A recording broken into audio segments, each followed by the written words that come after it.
আসসালামু আলাইকুম প্রিয় দর্শক, এই মুহূর্তে আপনারা দেখতে পাচ্ছেন সিলেটের গোয়াইনঘাট উপজেলায় অবস্থিত ঐতিহ্যবাহী জাফলং পর্যটন স্পট কেন্দ্রটি।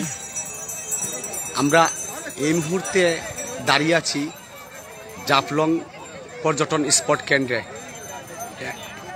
আপনাদেরকে আমি একটা জিনিস দেখানোর চেষ্টা করতেছি যে বর্তমানে আমার ক্যামেরার অপোজিট সাইডে যে দৃশ্যটি দেখতেছেন পাহাড়ের, সেটি হচ্ছে ভারত মেঘালয় এর রাজ্য, এবং এই নদীর সেই পার হচ্ছে ভারত। আর এই যে আমাদের সীমানা দেখছেন বাংলাদেশের সীমানাটি, এটি হচ্ছে বাংলাদেশের পর্যটন স্পট জাফলং। প্রকৃতির কন্যাও একে বলা হয়, যে জাফলং প্রকৃতির কন্যা হিসেবে পরিচিত সারা বিশ্বের মধ্যে। তো আজকের এই পর্যটকদের তেমন একটা আনাগুনা দেখা যাচ্ছে না, যদিও এই মুহূর্তে করোনার মহামারী, করোনার এই উপস্থিতি এবং করোনার বিস্তার যখন এখন আবার সৃষ্টি হচ্ছে, সেই অবস্থাতে পর্যটক শূন্য জাফলং বলতে হয়। তারপরও আমরা আপনাদের দেখানোর চেষ্টা করব যে কিছু পর্যটক রয়েছেন যারা দূর দূরান্ত থেকে এসেছেন। আবার এখানে আমরা জানতে পেরেছি যতটুকু যে পর্যটন কেন্দ্রগুলো আসলে খানায় খানায় পরিপূর্ণ থাকে এই সময়কালও, যেহেতু করোনা মহামারী আবার বিস্তার করতেছে, সেজন্য বিধিনিষেধ থাকার, যদিও এখনও বিধিনিষেধ আসে নাই সরকারের পক্ষ থেকে যে পর্যটন কেন্দ্রগুলোতে পর্যটকরা যেতে পারবে না, যদিও বিধিনিষেধ আসে নাই, তারপরও মানুষ একটু সচেতনতার কারণে কিছুটা হলেও পর্যটক শূন্য দেখা যাচ্ছে জাফলংয়ে। তো আপনারা দেখতে পাচ্ছেন এখানে এই যে আমি আপনাদের দেখানোর চেষ্টা করতেছি যে এখানে তারপরও পর্যটকরা বিভিন্ন জেলা থেকে এখানে এসে উপস্থিত হয়েছেন এবং তারা সৌন্দর্য উপভোগ করতেছেন।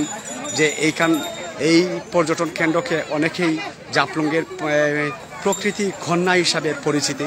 আমি দেখানোর চেষ্টা করব যে ডাউকি ব্রিজটি আপনাদেরকে দেখানোর চেষ্টা করতেছি। এই যে হচ্ছে ডাউকি ব্রিজ, এই ব্রিজ দিয়ে বাংলাদেশের সাথে ভারত এই মেঘালয়ের যা শিলং রাষ্ট্র পড়েছে, এই জায়গাটি এই পার্টি শিলংয়ের অবস্থিত।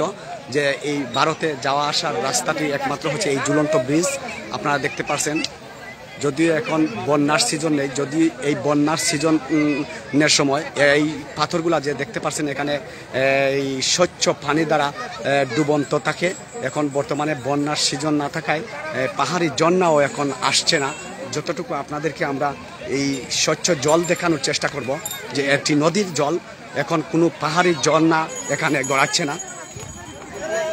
এখানে আসলে আপনারা এই যে দেখতে পাচ্ছেন, তারপরও পর্যটকরা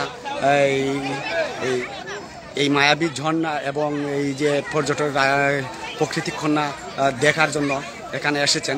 যদিও এখন ঝুঁকি নেই, যে এখানে একটা জিনিস আসলে বর্ষার সিজনে অনেক ঝুঁকি থাকে, অনেক সময় দুর্ঘটনার শিকার হয়, অনেক পর্যটকরা এই নৌকা ডুবি হয়ে তারা অনেক সময় মৃত্যুবরণও করেন। তো আপনাদেরকে আমি আরেকটা জিনিস দেখানোর চেষ্টা করতেছি যে এখানে এই যে এখানে টায়ার দিয়ে অনেকে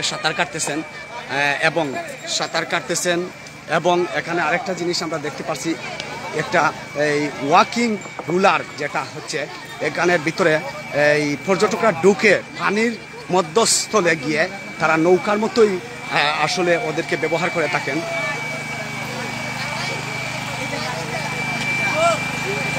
এই হচ্ছে একটি আকর্ষণীয় জিনিস, যে পানির ওয়াকিং রুলার যাকে বলা হয়, যে এটার ভিতরে পর্যটকরা ঢুকে এখানে ওই মধ্যস্থলে নদীতে গিয়ে তারা আনন্দ উপভোগ করেন। একটু আসলে ভাই আমরা জানতে চাইব, আসলে এই যে আমরা একটা জিনিস দেখতে পাচ্ছি, এখানে অনেক সময় পর্যটকরা ঢুকে, এখানে এটাকে কি বলা হয়? Water ruler. হ্যাঁ, ওয়াটার ওয়াকিং বল। এখানে কিভাবে পর্যটকরা ভিতরে ঢুকে কি আনন্দ নেয় এটা থেকে? অনেক আনন্দ নেয়। হ্যাঁ, আনন্দ ভিতরে ঢুকে হাঁটে দৌড়ে খুব মজা করে। কত টাকা এইটার থেকে ঢুকলে কত সময় আপনাদের? 100 টাকা 5 মিনিট, আর 2 জন একসাথে ঢুকলে 200 টাকা 10 মিনিট। 10 মিনিট। 2 জন 10 মিনিটে 200 টাকা 2 জন। তো এখানে কেমন পর্যটকরা উঠে এখানে? মোটামুটি ভালো। দর্শক আপনারা আসলে দেখতে পাচ্ছেন এটাকে ওয়াকিং রুলার বলা হয় যে এখানে আমি দেখানোর চেষ্টা করব যে এখানের ভিতরে আসলে অনেক সফট একটি জায়গা।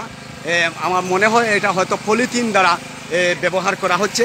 এটির ভিতরে 2 জন 10 মিনিটে এই স্বচ্ছ পানি দেখার জন্য নদীর মধ্যখানে তারা নিয়ে যায়। এই 10 মিনিটে 200 টাকা দিতে হয় এই ওয়াটার রুলার মালিকদেরকে। তো এখানে আসলে অনেক সময় এই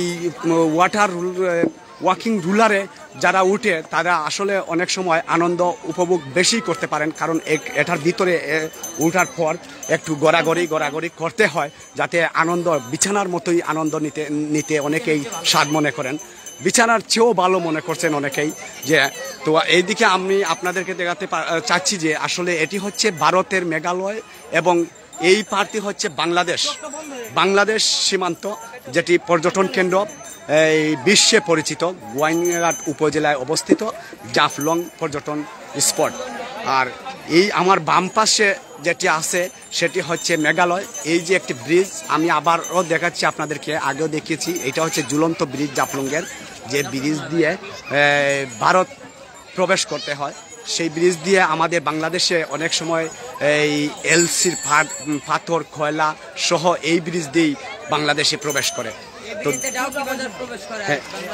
হ্যাঁ, ডাউকি বাজার যেটাকে বলা হয়, এই ব্রিজ দিয়ে পার হওয়ার পরে এই ডাউকি বাজার আমি দেখানোর চেষ্টা করছি যে আসলে ভারতের এই যে ডাউকি বাজার, এই যে এখানে একটা বড় পাথরও আছে,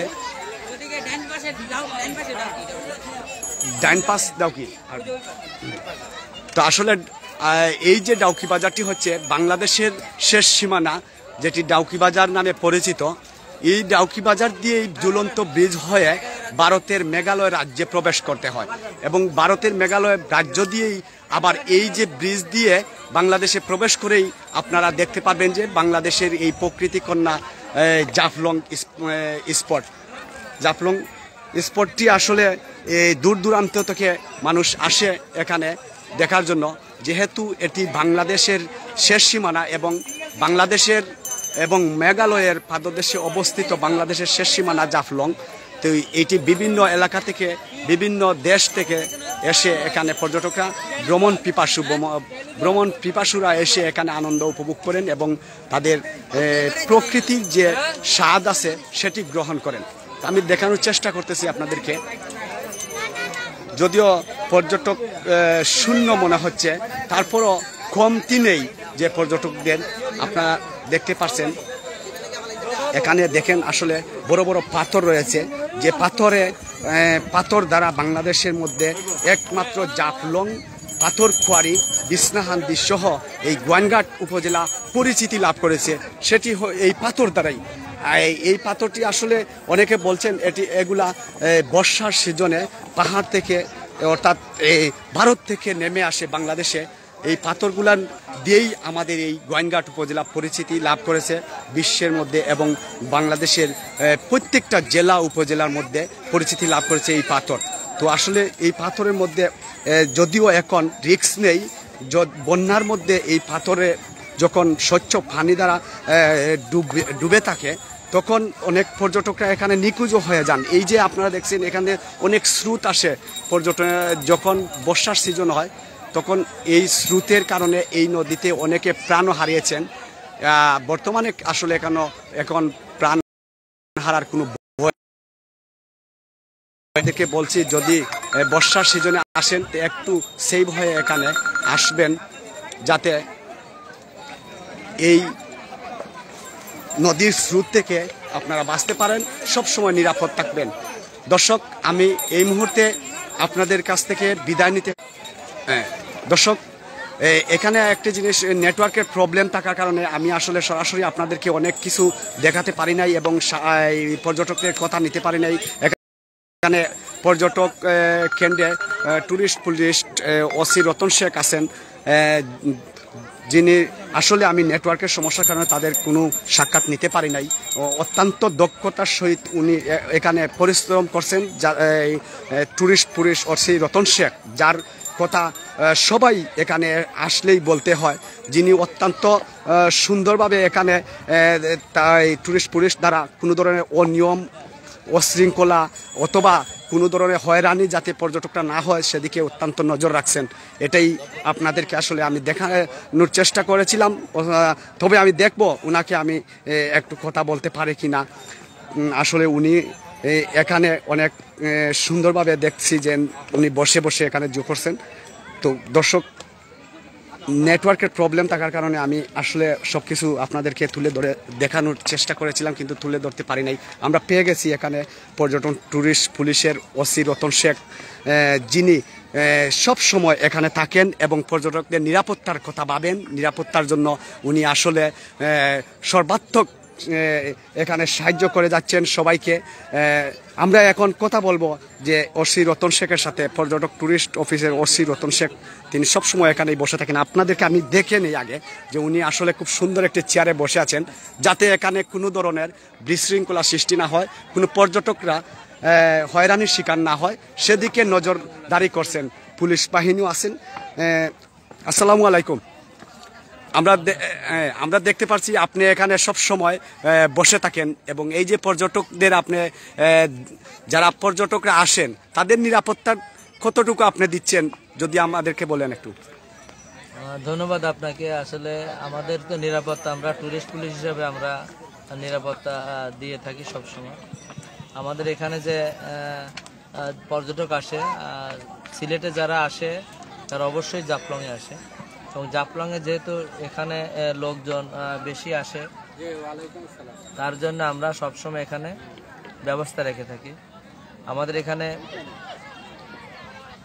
সকাল থেকে শেষ পর্যটক না যাওয়া পর্যন্ত ট্যুরিস্ট পুলিশের অবস্থান এবং শেষ পর্যটক না যাওয়া পর্যন্ত আমরা এখানে আছি। তবে আজকে পর্যটকের সংখ্যা কম, কিন্তু কম হলেও আমাদের ডিউটি কিন্তু ঠিকই আছে। সকাল থেকে সন্ধ্যা পর্যন্ত শেষ পর্যটক যত সব পর্যন্ত আমরা এখান থেকে বাসি দিয়ে না নিয়ে যাব তত সব পর্যন্ত আমরা এখানে আছি। আর আপনারা জানেন যে এটা একটা বর্ডারিং এলাকা, এই জায়গাটা সীমান্ত এলাকা এবং ডাইনে বামে ওই যে নদীর ওপর পাহাড় যেটা, ওটা ইন্ডিয়া।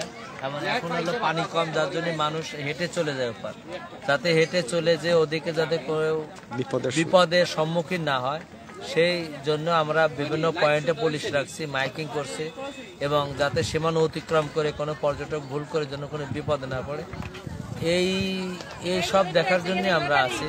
সব মিলে আমরা মোটামুটি পর্যটক কেউ যেন কোনো বিপদে না পড়ে এবং যদি কেউ কোনো সমস্যায় পড়ে তাৎক্ষণিকভাবে আমরা ব্যবস্থা গ্রহণ করি। ধন্যবাদ আপনাকে। দর্শক, আসলে আমরা ওসি রতন শেখের কাছ থেকে জানতে পারলাম যে ওনারা এই পর্যন্ত সন্ধ্যা হওয়ার আগ পর্যন্ত এখানে তারা ডিউটিরত অবস্থায় থাকবেন, যাতে বিভিন্ন জায়গায় পুলিশ রয়েছে এবং মাইকিং করে তারা যাচ্ছেন সব সময়, যাতে কোনো ধরনের পর্যটকরা হয়রানির শিকার না হয়। এবং এই পারে ভারত দেখতে পাচ্ছেন, যাতে আমাদের বাংলাদেশ সীমানা অতিক্রম করে যাতে ভারতে প্রবেশ না করতে পারেন এবং প্রবেশ করলেই বিপদের সম্মুখীন হতে পারেন, সেজন্যই তাদের এই ডিউটি এবং তারা সার্বক্ষণিক এখানে মাইকিং করে যাচ্ছেন। পুলিশ রয়েছেন সব সময় এখানে পাহারা তারা দিচ্ছে, যাতে কোনো ধরনের অসুবিধার মধ্যে পর্যটকরা না পড়েন। তো দর্শক, এই মুহূর্তে বিদায় নিতে হচ্ছে। আমি অন্য কোনো এক জায়গায় আপনাদেরকে তুলে ধরব এবং আপনাদেরকে ভালো কোনো আরেকটি জায়গা নিয়ে যাব। সেই পর্যন্ত ভালো থাকবেন, সুস্থ থাকবেন। বিদায় নিচ্ছি। হায়দার চৌধুরী। আসসালামু আলাইকুম।